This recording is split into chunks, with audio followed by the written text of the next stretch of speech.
Azərbaycanımızda.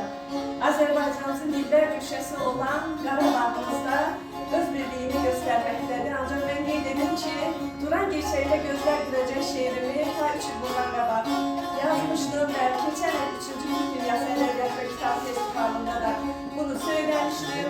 Teklife layık olup da beğenilmiş. İstəyirdim ki, elə bu günde Turan Gerçeğiyle Gözler Gülecek şiirimi burada sizinle bölüştüm ve onu qeyd etmek istəyirəm ki, YouTube kanalında Nazlı yazan Turan Gerçeğiyle Gözler Gülecek şiirine baksanız orada göreceksiniz ve buradan görüş sizlerle ve de teşekkürümü bildirirəm ki, onu paylaşım edin.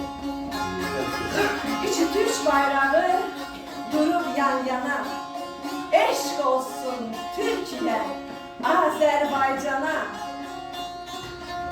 Gövdesi bir olan bak bu bayraklar, şöhretle ses salıp bütün cahana.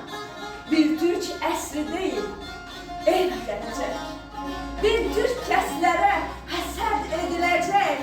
Əhdinə düz olan Merdan kəsləri Dülturan birliği gerçekleşecek.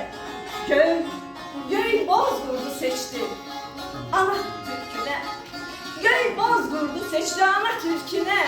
Serkerdesi Heydər Atatürküne. Elə bir güç qüvvəti verdi ki bilsən, yer ayağından kaçar düşme bilsən.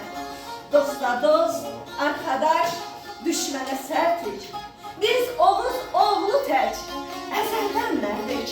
Turan sevdalısı Enver Paşa'nın yol dalancısı biz Türkleriz. Turan gerçeğinde gözler gülecek. Çin arzu dilekli sözler gülecek. Türk soylu ellerin birleştiği gün esirden kurtulan Hüsal gülecek. Nazlı yazar diye qəlbə dolanı, qoy Tanrım qorusun Turan olanı. Nesiller vahidi, əsrlər şahidi, qartal baxışlı nər, Türk soy olanı, qartal baxışlı nər, Türk soy olanı. Teşekkür ederim.